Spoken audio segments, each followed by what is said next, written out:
Boa noite. Queria pedir que quem ainda está em pé fosse sentando. Nós vamos dar início à nossa aula. Queria convidar aqui o irmão, o pastor Valdir. O pastor Valdir, ele é pastor auxiliar na Igreja Batista Central de Campinas, não é isso? Está acompanhado da esposa, de algumas irmãs também da igreja.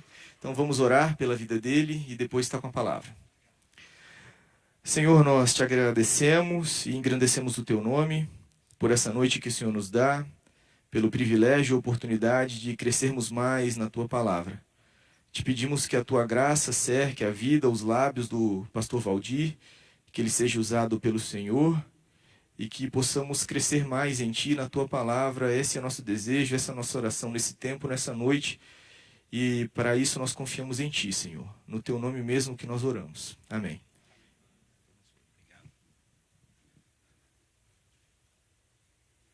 Boa noite, vocês.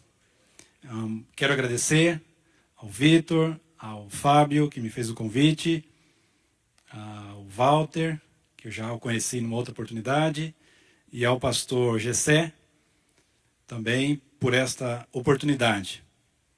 Estou com a minha esposa, Raquel, em pé, por favor, a irmã Ada, está ali do lado da irmã Ada, a Miriam, a filha da irmã Ada. Deus abençoe vocês também. É uma alegria estar aqui com vocês e poder falar sobre um tema que Deus tem falado muito ao meu coração e eu quero compartilhar com vocês, que é o tema sobre a graça de Deus. Graça de Deus. Então, nossa aula aqui vai ser mais um bate-papo. Nós vamos falar um pouquinho sobre o que é a graça de Deus na nossa salvação e na nossa santificação, e algumas aplicações práticas, e certamente não será nada assim novo para você, não será nenhuma novidade que você vai olhar e falar, puxa vida, que algo extraordinário que eu aprendi hoje à noite.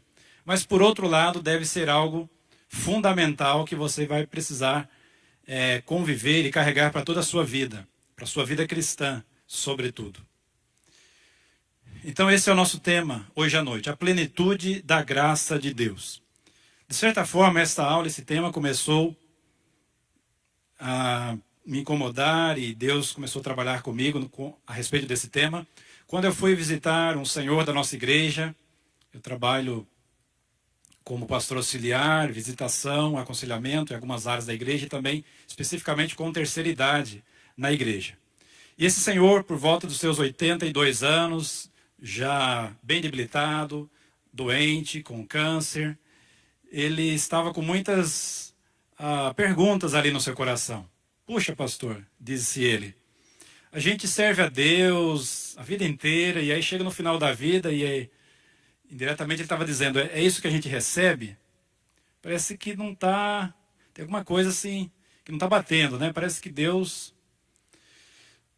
E aí eu comecei a pensar na pergunta daquele irmão. Falei, puxa vida, como que eu vou poder consolar esse irmão? Dificuldades, enfermidade, fim da sua vida. E realmente ele e a esposa, um casal que se dedicaram a vida inteira à igreja, a várias áreas da igreja. Então, é por isso que eu comecei a trabalhar um pouco essa questão. Se você não tem uma compreensão correta a respeito do que é a graça de Deus, você não tem uma compreensão correta sobre quem Deus é. Então vamos definir o que é a palavra graça. Graça, charis, significa dádiva, dom, presente. E a definição mais conhecida que nós temos é essa, favor e merecido. Quantos já ouviram falar dessa definição? Graça significa favor e merecido. Olha, 100% daqui de vocês. Então, graça é um ato de amor da parte de Deus, movido pela sua misericórdia, a pecadores, ou seja, nós, seres humanos, pecadores, que nunca teremos como retribuir aquilo que Deus fez por nós, esse benefício que Deus nos deu. Então, isso é graça. E se tudo é graça, se tudo vem pela graça de Deus, pela bondade de Deus,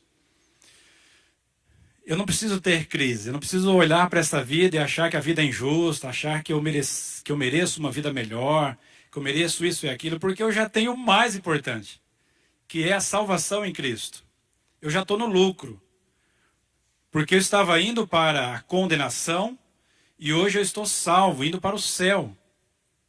Então, se você consegue compreender um pouquinho mais a abrangência da graça de Deus, isso vai te ajudar a exatamente entender quem Deus é.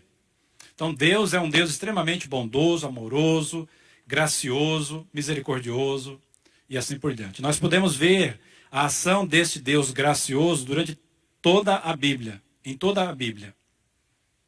Tinha uma compreensão errada, equivocada, antigamente, que as pessoas diziam assim, olha, no Antigo Testamento Deus é um Deus severo, irado, destrói as nações, coloca fogo em Sodoma e Gomorra, mas no Novo Testamento Deus é um Deus mais de amor, de bondade. Mas isso não é verdade. Deus sempre é um Deus de amor, de graça e de bondade. Desde o primeiro casal, quando pecaram, Deus disse que eles morreriam e eles foram expulsos da presença de Deus, mas tiveram ali graça, misericórdia e bondade de Deus, e assim durante todas as páginas da Bíblia. Um autor que eu gosto muito, chamado Timothy Keller, ele diz assim, passando aí, todas as religiões funcionam dentro de um mesmo princípio. Que princípio é esse? Eu obedeço, por isso Deus me aceita. O Evangelho, e aqui também sinônimo de graça, o Evangelho da graça, segue o seguinte princípio. Eu sou aceito em Cristo, portanto, eu obedeço. Em Cristo, eu já sou amado, eu já sou valorizado, eu já sou escolhido, eu já sou filho de Deus. Lembra o que diz lá em Efésios, comecinho da carta? Bendito seja o Deus e Pai de nosso Senhor Jesus Cristo, Pai das misericórdias, que nos abençoou com todas as bênçãos espirituais nas regiões celestiais em Cristo. E aí vai até o capítulo, aliás, até o versículo 14, que vocês já estudaram aqui. Então, a gente precisa ter essa perspectiva correta da graça de Deus. Deus já nos deu a salvação por meio da sua graça. E até aqui ninguém acha que ninguém tem nenhuma dificuldade com isso. Mas quando a gente começa a viver a vida cristã, a gente começa a querer reivindicar algumas coisas de Deus. Achar que Deus não é tão justo assim, e eu sou uma pessoa boa, uma pessoa legal, e eu mereço isso ou aquilo. Mas não é. Tudo é obra da graça e da misericórdia de Deus. Eu já sou aceito por Deus em Cristo, por causa da obra de Cristo. Por isso, eu vivo a minha vida cristã. Eu busco amar e servir e obedecer a Deus. É bem diferente do que querer obedecer, querer fazer algo para receber as bênçãos de Deus. Martinho Lutero disse o seguinte: embora você saiba que é salvo somente pela graça, o seu coração voltará a agir por meio daquele princípio religioso. Aquele lá atrás que eu citei agora há pouco. Que princípio é esse? Eu obedeço, portanto, Deus me aceita. Ou seja, eu sou uma pessoa boa, eu faço as coisas legais na igreja, eu não faço nada de errado, então eu mereço um pouquinho as bênçãos de Deus. Martinho Lutero diz, olha, isso é muito perigoso, porque o nosso coração é enganoso e ele começa a achar que nós somos merecedores de alguma coisa. Por isso precisamos diariamente do evangelho gracioso, né? Qualificando aqui a palavra evangelho, evangelho gracioso. Evangelho significa boas novas, boas notícias que Deus traz para nós em Cristo. Porque somente o evangelho tem o poder de transformar, ou para transformar o coração, o nosso coração pecaminoso. Somente o evangelho de Cristo, a mensagem de que nós somos pecadores e merecedores do perdão, da graça e da misericórdia de Deus, mas Deus, no seu infinito amor, bondade, misericórdia, e por causa da sua graça, Ele nos chamou, nos salvou, nos escolheu e assim por diante. Então não perca de vista a plenitude da graça, essa palavra tão importante, esse favor imerecido, esse dom, essa dádiva, esse presente que Deus nos deu em Cristo. Efésios capítulo 2, é um texto que certamente você conhece.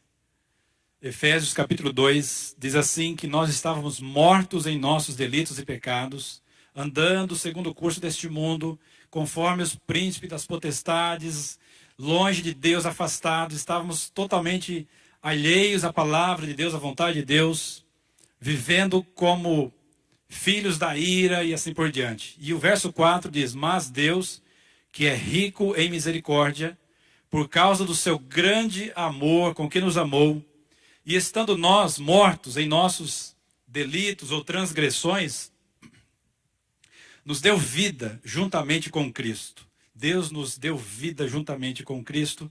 Pela graça vocês são salvos. E juntamente com Ele, Cristo, nos ressuscitou e com Ele nos fez assentar nas regiões celestiais em Cristo Jesus. E por que Deus fez isso? Deus fez isso para mostrar, para exibir a sua graça, a sua bondade, a sua misericórdia. Deus fez isso para mostrar nos tempos vindouros a suprema riqueza da sua graça, em bondade para conosco em Cristo Jesus.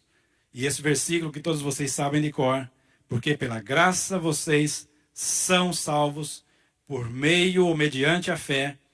Isto não vem de vocês, é dom, novamente a palavra graça, é dom de Deus, dádiva presente, não vem das obras, para que ninguém se glorie.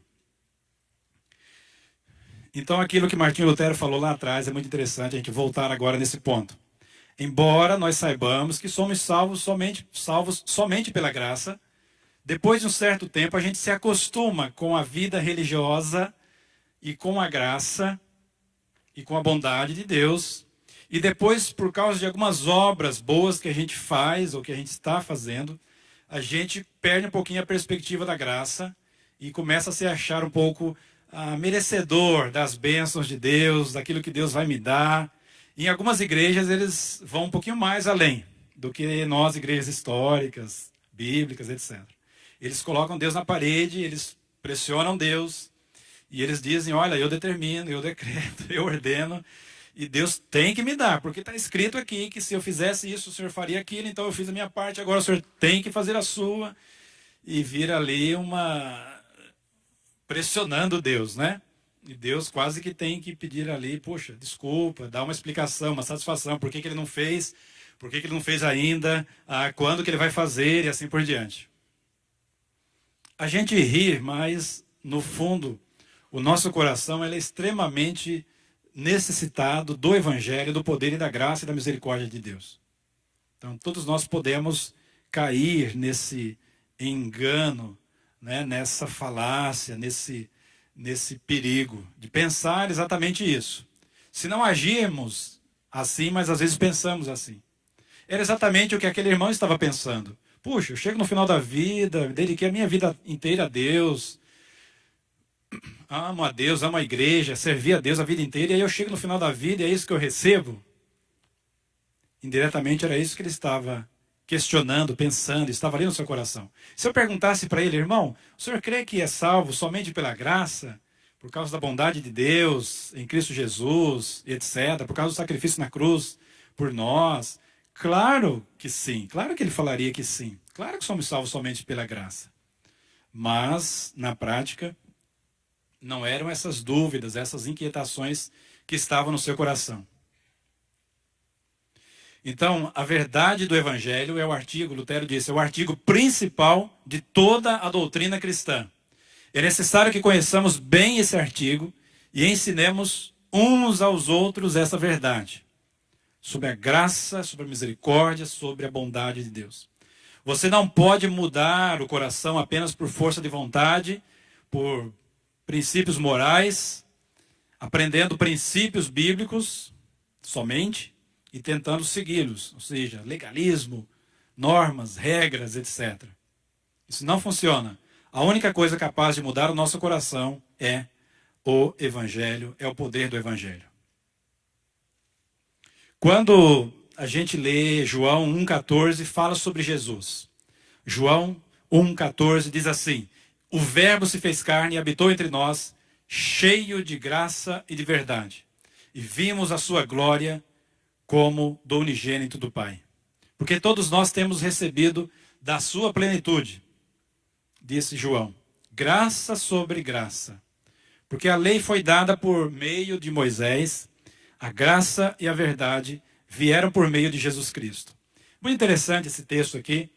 Primeiro que fala que Jesus, ele é a encarnação da graça. Jesus, ele está ali, a graça de Deus é manifestada visivelmente, encarnada em pessoa. E você que já conhece um pouquinho a sua Bíblia, sabe, já leu os evangelhos, vê isso. Jesus andando, agindo, curando, salvando pessoas, pregando o evangelho, o seu ministério é um ministério de graça, de compaixão, de bondade. Ele é criticado porque está no meio de publicanos, pecadores, meretrizes e assim por diante. Jesus ama o pecador, ama o ser humano. Ele chega a falar que não são os sãos que precisam de médico, e sim os doentes. Eu não vim chamar justos, mas sim pecadores ao arrependimento. Eu sou o bom pastor que dá a vida pelas ovelhas e assim por diante. Esse texto fala que Jesus estava cheio de graça e de verdade, pleno de graça e de verdade. E no verso 16 e 17 fala sobre a sua manifestação, que todos nós recebemos da sua plenitude, graça sobre graça. Muito interessante essa expressão, porque o Antigo Testamento, a lei, ela já foi uma manifestação da graça de Deus. Por mais que você talvez não entenda a princípio assim. Peraí, nós temos a lei, depois nós temos a graça. Não, nós temos graça do início ao fim. Mas a lei também foi uma demonstração da graça de Deus, da bondade de Deus. Porque através da lei veio o pleno conhecimento do nosso pecado, da nossa carência de redenção, de Salvador e assim por diante. O problema não estava na lei, estava no nosso coração pecaminoso que não conseguia obedecer os mandamentos, obedecer a lei. Nós temos somente 10 mandamentos lá no Decálogo, né, em Êxodo 20. E ninguém consegue obedecer aqueles 10 mandamentos. Um membro de uma igreja perguntou para o pastor uma vez: pastor, olha, eu estou bem lá nos 10 mandamentos, hein? Olha, só faltam 2, hein? Tô 80%, só faltam 2.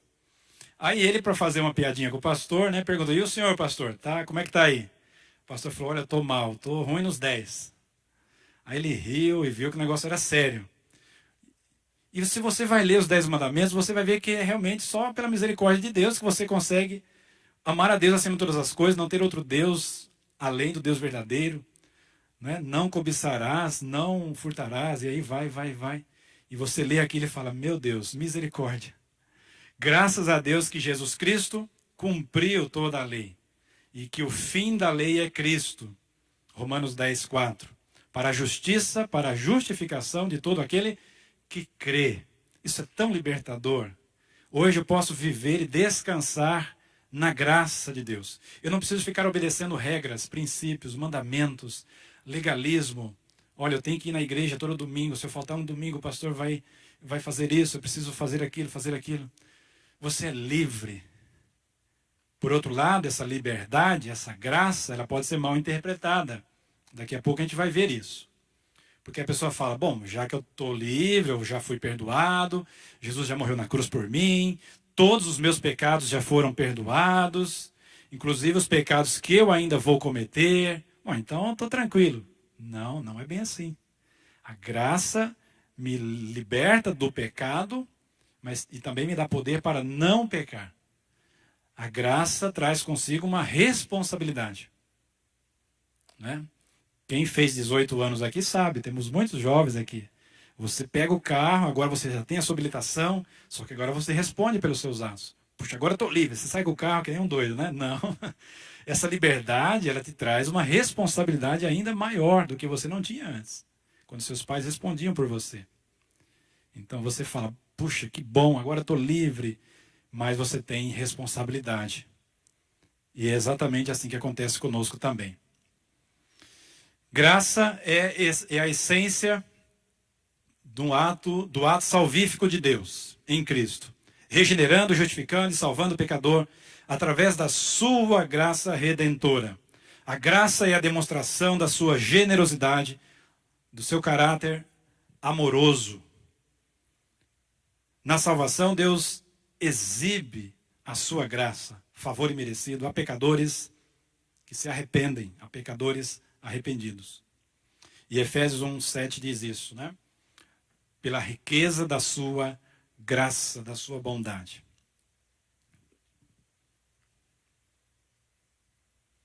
Mais uma vez eu cito aqui Lutero, que afirmou o seguinte: o primeiro mandamento da lei, não terás outros deuses diante de mim, e a essência do evangelho, ou seja, que nós somos salvos somente pela graça, é a mesma coisa, ou são a mesma coisa. Se você tentar ganhar a sua salvação pelo seu próprio esforço, pela sua performance, você vai estar colocando este algo que você está buscando um ídolo, e não confiando plenamente na graça, na ação, na misericórdia de Deus.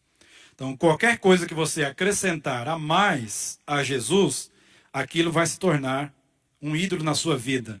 Se você diz, olha, não consigo viver sem isso, então isso ocupou o lugar de Deus, de Cristo, porque passou a ocupar o primeiro lugar na sua vida.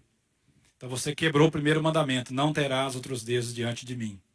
E você está entendendo que não é somente pela graça, que você também faz alguma coisa para receber, para merecer. A graça, ela acaba com o nosso orgulho. A graça, ela nos humilha. E graças a Deus por isso. Por natureza, somos pecadores e idólatras. O nosso coração só muda quando nos rendemos em adoração ao Deus vivo. Um teólogo no passado disse que o nosso coração é uma fábrica de ídolos. E quando nos arrependemos dos nossos pecados e fazemos de Jesus o nosso maior tesouro, a nossa fonte maior de alegria, de prazer e satisfação, então é nesse momento que nós somos libertos completamente do nosso eu, do nosso orgulho, da nossa vaidade, do nosso egoísmo, e nós entendemos que Cristo é o nosso maior tesouro. Aquele tesouro escondido no campo, que você dá tudo que tem para comprar aquele campo, como diz a parábola lá em Mateus 13. O próprio Jesus diz isso em Mateus 6:21, porque onde estiver o seu tesouro, aí estará o seu coração. Aquilo que você mais valoriza, aquilo que você mais ama, e o que você mais ama, é aquilo que você mais gasta tempo, é aquilo que mais chama o seu olhar, é aquilo onde você coloca, realmente onde você investe. Isso é o que você ama, que você valoriza. E isso vai se tornar o motivo da sua adoração. Quando ele diz estará o seu coração, significa que vai estar a sua devoção, a sua adoração. Nós temos um grande inimigo da graça. Qual é o grande inimigo da graça? A justiça própria, a autojustiça. A pessoa achar-se merecedor, melhor do que os outros. Você lembra lá da parábola do fariseu e do publicano? Diz o texto que 2 homens foram ao templo para orar. Um era fariseu, o outro era publicano. O fariseu ficou em pé e orava de si para si mesmo desta forma: ó Deus, graças te dou porque não sou como os demais homens. E ele qualifica roubadores, injustos, adúlteros, nem ainda como este publicano. Que oração, né? Que oração vazia. Como diz em outras traduções, ele orava de si para si mesmo, né?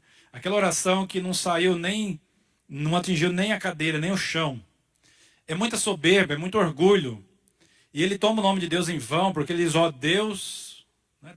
Uma interjeição tão bonita, graças te dou, até aí está indo bem, porque, e aí acabou com a oração. Aí, na terceira palavra ele já, porque eu não sou como os demais homens. Ele está olhando ali os cobradores de impostos, esses pecadores, esses corruptos. Muitas vezes a gente ora assim: Deus, obrigado porque eu não sou político, porque eu não trabalho em Brasília, porque eu não sou como esses. E aí a gente pergunta assim, será que não é mesmo? Será que se não tivesse a oportunidade não seria igual ou não seria pior? Pior do que não ser um corrupto é achar que nunca seria, que nunca virá a sê-lo. Pior do que orar, como um irmão na nossa igreja falou uma vez, muito obrigado porque eu nunca fui desses homens que frequentam certos lugares, promíscuos. Ele estava, coitado, com seus 80 e tantos anos, e ele dizendo, eu não sou como certos homens que fazem isso, que fazem aquilo. Ele já acabou, já tomou toda a elogio, toda a glória para si. nem ainda como este publicano. Jejuo 2 vezes por semana e dou o dízimo de tudo quanto ganho. Legalismo, autojustiça, orgulho espiritual. O publicano, disse Jesus, em pé, nem ao menos ousava levantar os olhos para o céu, porque eles oravam com os olhos levantados para o céu. Ele simplesmente disse uma frase, e essa frase, ela é a frase que agradou a Jesus. Que frase é essa? Deus, tenha misericórdia de mim, que sou um pecador. Ser propício a mim, pecador. Eu estou perdido. Deus, a minha vida está... E essa oração que Deus se agrada. E o texto diz depois, digo-vos a verdade, que este, não aquele, desceu para a sua casa justificado. Porque Deus, ele exalta aqueles que se humilham, mas ele humilha aqueles que se exaltam diante dele. O outro grande inimigo da graça é o legalismo. Se você tem o moralismo, a justiça própria, você tem também o outro lado, que é o legalismo. E aqui eu cito parte da parábola dos 2 filhos, conhecida como a parábola do filho pródigo, que o autor, que já foi citado aqui, Timothy Keller, ele escreveu um livro chamado O Deus Pródigo, e ele começa falando que é a parábola dos 2 filhos perdidos. Então, de certa forma, na nossa Bíblia está errado a parábola do filho pródigo. Aí você vai ler a história, tem um pai e tem 2 filhos. Então, indiretamente, a gente está dizendo, olha, esse primeiro aqui, ele está acabado, perdido, todo mundo sabe que ele está perdido. Mas o segundo, ninguém fala dele. E ele está tão perdido quanto o primeiro. E a ênfase da parábola é exatamente no segundo, por causa dos fariseus e mestres da lei. Então, a parte do filho mais velho diz assim, o filho mais velho se indignou porque o filho mais novo tinha voltado, o pai tinha dado uma grande festa, etc. Você conhece a história. Ficou indignado e não queria entrar na festa. Saindo, porém, o pai procurava convencê-lo a entrar. Mas ele respondeu ao seu pai, faz tantos anos que eu te sirvo. Eu sirvo, a palavra aqui servir é escravo, ao Senhor e nunca transgredi um mandamento seu. Eu sou bom, hein? Nunca transgredi nenhum mandamento. Então eu mereço. Mas o Senhor nunca me deu nenhum cabrito sequer para festejar com os meus amigos. Mas quando veio esse seu filho, que sumiu com os seus bens, gastou tudo com prostitutas, e ele dá o relatório, né? O Senhor mandou matar o bezerro gordo para ele. Percebe ver aqui o que está acontecendo? Nas entrelinhas. A atitude do filho mais velho era excelente, era correta. É ótimo você ser um bom trabalhador, ficar na sua casa, poder ajudar os seus pais, trabalhar. Não tem problema nisso. O problema é a motivação do coração dele. Assim como o primeiro filho que estava interessado nas riquezas do pai, o segundo também, ele está interessado no elogio do pai, nos bens do pai. E ele não queria repartir mais a herança que havia sobrado, porque agora ele teria que pegar parte da sua própria herança para sustentar a vida daquele libertino, daquele devasso que agora voltou e simplesmente é assim, você sai, gasta, faz tudo o que quer, depois volta, está tudo bem. Então a graça ela é injusta, é escandalosa. Por isso que o autor escreveu o livro, e o título do livro é O Deus Pródigo. Ele não é não é o filho pródigo, ele colocou o Deus pródigo, porque é o Deus que está esbanjando a sua graça, os seus recursos. E é exatamente isso que Deus fez conosco. Nenhum de nós merece, mas Deus, que é rico em misericórdia, nos salvou, nos abençoou para esbanjar, digamos assim, a sua graça e a sua misericórdia. Já caminhando para o final, o mérito é todo de Deus. Isso é graça. O mérito é todo de Deus. Isso é graça. Eu cito aqui Tito 3, de 3 a 7, citação um pouco mais longa, mas o que chama a atenção aqui é que Deus nos salvou mediante o lavar regenerador do Espírito Santo, e Ele derramou sobre nós ricamente, por meio de Jesus Cristo, nosso Salvador, a fim de que, justificados por graça, nos tornemos seus herdeiros, segundo a esperança da vida eterna. E a parte anterior é exatamente o oposto disso. Se você ler a parte anterior, vai dizer que todos nós estávamos arrebentados, quebrados, e longe de Deus, afastados, e que não foi por obras de justiça, por nada de bom que nós fizemos, e assim por diante. Então, o oposto da graça é querer, achar que você merece alguma coisa. Por isso que a graça de Deus nos humilha, mas nos salva. Todo aquele que se humilhar será exaltado, mas todo aquele que se exaltar será humilhado. Isso é um princípio, e princípio bíblico é imutável. Você pode pregar isso em qualquer cultura, em qualquer língua, povo, nação, e sempre vai ter esse princípio. Princípios bíblicos são imutáveis. A graça de Deus é para ímpios. Ah, que bom. Que bom, você deve estar pensando. Que bom. A graça de Deus é para ímpios, pecadores e pessoas que jamais poderão retribuir a Deus por qualquer coisa. Isso inclui todos nós aqui nesse salão. Não escapa nenhum.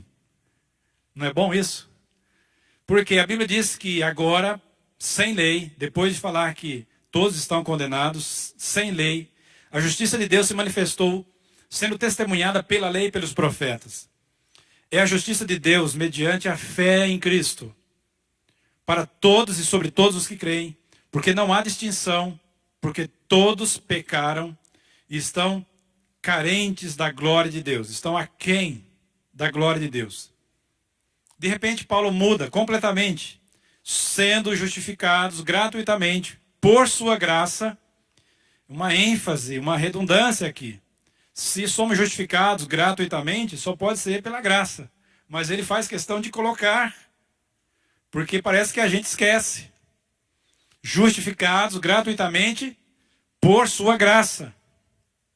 Mediante a redenção, o preço de resgate, de compra, palavra que os senhores compravam, pagavam e compravam os escravos e resgatavam os escravos lá do mercado ateniense. Que há em Cristo Jesus, a quem Deus apresentou como propiciação, perdão, redenção, no seu sangue mediante a fé. Deus fez isso para manifestar a sua justiça. O Deus que é justo, que justifica os ímpios, por ter sido ele, na sua tolerância, deixado impunes os pecados anteriormente cometidos, tendo em vista a manifestação da sua justiça no tempo presente, a fim de que o próprio Deus seja justo e justificador daquele que tem fé em Jesus. Que texto maravilhoso. A gente poderia ficar aqui uns 50 minutos só nesse texto. A graça de Deus é para pecadores, para ímpios. Veja o que o apóstolo Paulo disse lá em 1 Timóteo 1, de 12 a 17. Aquele texto que ele diz assim, olha, eu sou o pior dos pecadores. Já viu esse texto? Ele diz, olha, eu sou o principal. E que até hoje eu não consegui entender esse texto. Espera aí, que negócio é esse, Paulo? Você é o apóstolo Paulo, o homem de Deus, o maior pastor, o maior missionário, o maior plantador de igreja, o maior cristão, o maior escritor do Novo Testamento. Você é o cara. Mas ele diz, eu sou o maior dos pecadores, eu sou o principal. Eu não sou digno de ser chamado apóstolo. E você precisa entender isso. Se você não entender isso, o que Paulo está querendo dizer, você não vai entender, compreender a real dimensão da graça. Em todos os seus aspectos. Multicolorido. Graças, dou graças. Aliás, a palavra dou graças é a mesma palavra de graça. Dar graça, ser agradecido. A palavra carisma vem de graça. Diz, aquele irmão é carismático, né? Ele é muito engraçado, ele é muito legal. Todo mundo quer estar perto dele. Porque graça, dar graça, agradecer, ser agradecido. A palavra graça, a mesma raiz de dom, dádiva, carisma. É uma igreja carismática, está todo mundo exercendo os seus dons e talentos. Né? Então, dom, talento, dádiva, ser agradecido, gratidão, tudo vem da palavra graça. A palavra alegria vem da palavra graça. Né? Se charis é graça, a palavra gratidão, aliás, a palavra alegria também tem a mesma raiz da palavra graça. Não é interessante isso? que a pessoa que recebeu e compreendeu a graça de Deus, ela é uma pessoa alegre, agradecida, graciosa e assim por diante. Bom, isso é outra história. Vamos voltar aqui. Acho que eu estou meio empolgado. Vamos lá. Ele está dando graças a Deus porque Jesus, Deus o Senhor, o fortaleceu e considerou fiel, designando para o ministério. No passado eu era blasfemo, perseguidor, insolente, mas alcancei misericórdia, e aí eu me tornei então o apóstolo Paulo. É como se ele estivesse dizendo assim, mas eu matava os crentes, eu fazia isso, fazia aquilo. Eu era terrível. Eu era blasfemo, perseguidor, insolente, mas Deus me salvou na estrada de Damasco, eu alcancei misericórdia. Tudo que eu fiz na ignorância. Eu achava que estava fazendo certo, mas eu estava fazendo as coisas erradas. E aí diz o texto, transbordou. Olha que palavra bonita. Transbordou a graça do Senhor e a fé e o amor que há em Cristo Jesus na minha vida. Transbordou. É como se Paulo estivesse dizendo assim, olha, eu fui lá nas cataratas do Iguaçu e entrei dentro daquela cachoeira da graça de Deus. Para você ter uma ideia do que é a graça de Deus. 300 milhões de metros cúbicos por segundo. É muita coisa, não é? E tudo isso aconteceu, disse Paulo, a graça de Deus transbordou na minha vida. O Senhor, de nosso Senhor Jesus Cristo, com fé e amor que há em Cristo Jesus, e digna é essa palavra, fiel essa palavra, digna de toda aceitação. E aí ele faz uma afirmação. Cristo Jesus veio ao mundo para salvar os pecadores, dos quais eu sou o principal. Então a explicação é a seguinte, Paulo não estava se comparando com os outros apóstolos, com os outros crentes, com as outras pessoas. Paulo conhecia o íntimo do seu coração, quão potencialmente pecador ele era. Não é que ele estava vivendo uma vida imoral, profana, etc, etc. Mas que ele tinha pensamentos impuros, muitas vezes. Ele ainda era um homem pecador e ele olhava para a pecaminosidade, a potencialidade do seu pecado, do seu coração. E por isso ele fez essa afirmação, eu sou o pior deles. Não pelo que eu fiz, pelo que eu estou fazendo, pelo que eu vou fazer, mas pelo meu coração, essencialmente pecador que eu sou. Se todos nós entendêssemos um pouquinho disso aqui, os nossos casamentos seriam melhores, nossas famílias, nossas igrejas, a nossa vida cristã. Porque muitas vezes as pessoas já chegam no aconselhamento já apontando os erros do cônjuge. Pastor, olha, está assim, assim, assim, ele precisa fazer isso, ele tem que mudar nessa área. Peraí, irmã, você já está dando o problema, o diagnóstico, tudo, então para que existe conselheiro, né? O nosso problema é o outro. E Paulo diz, não, o nosso problema chama carne, pecado, eu interior, miserável homem que sou, quem me livrará do corpo dessa morte? Mas, por essa razão, me foi concedida a misericórdia. E misericórdia é uma outra palavra, que não é exatamente graça, mas se graça é aquilo que eu não mereço, Deus, misericórdia é exatamente o oposto. Deus não me dá aquilo que eu mereço, que é a condenação, o inferno, a morte eterna. Então isso é misericórdia. Deus não me dá o que eu mereço. Graça, Deus me dá o que eu não mereço. O que eu não mereço. E misericórdia é Deus não me dá aquilo que eu mereço. E Paulo diz, olha, tudo isso aconteceu na minha vida para que eu fosse um modelo, um exemplo para todos aqueles que vieram depois de mim, virão depois de mim. Para que as pessoas possam olhar assim e dizer, poxa, se Deus salvou Paulo, meu vizinho é fichinha. A mulher que tem um marido não crente, que já está orando por ele há 20, 30, 40 anos, ela vai ficar animada e vai continuar orando. Porque Deus salvou o pior dos pecadores, ele vai salvar. Salvar pecadores é a especialidade de Deus. Que bom, né? Não são os médicos, não são os sãos que precisam de médicos, e sim os doentes. Vamos lá, mais um pouquinho. A verdade é que todos estão doentes, mas nem todos reconhecem. Marcos 10, 21 a 23, nós temos aquela história do jovem rico. Conversão é o milagre da graça. Ele chega para Jesus e diz, olha, que farei para herdar a vida eterna? Jesus diz para ele, Marcos diz que Jesus o amou profundamente e diz, olha, uma coisa ainda te falta, vai, vende tudo que tens, dá aos pobres e terás um tesouro no céu. E o texto diz que ele saiu feliz da vida, puxa que legal, Jesus é muito bom. Encontrei-se com Jesus, Jesus me deu a salvação, a vida eterna e só me deu uma orientaçãozinha assim, tranquilo, né? O preço do discipulado é alto. Tem que tirar o ídolo e colocar Jesus. E Jesus, o texto diz que ele saiu, diante disso ele ficou abatido, afastou-se triste, porque era dono de muitas riquezas.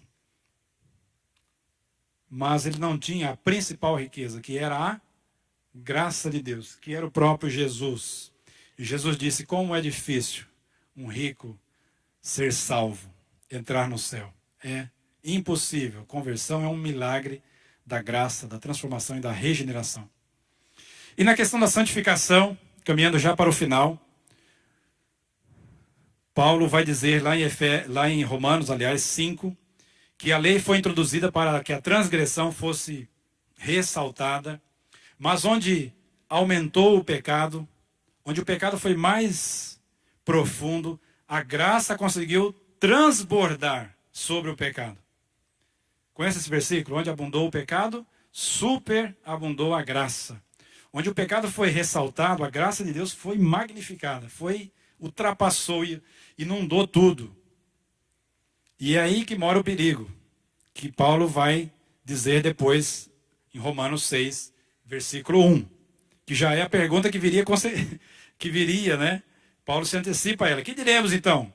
Se onde o pecado foi mais profundo, a graça foi imensamente mais profunda, então se a gente pecar bastante, a graça vai cobrir cada vez mais. E Paulo diz, obviamente que não.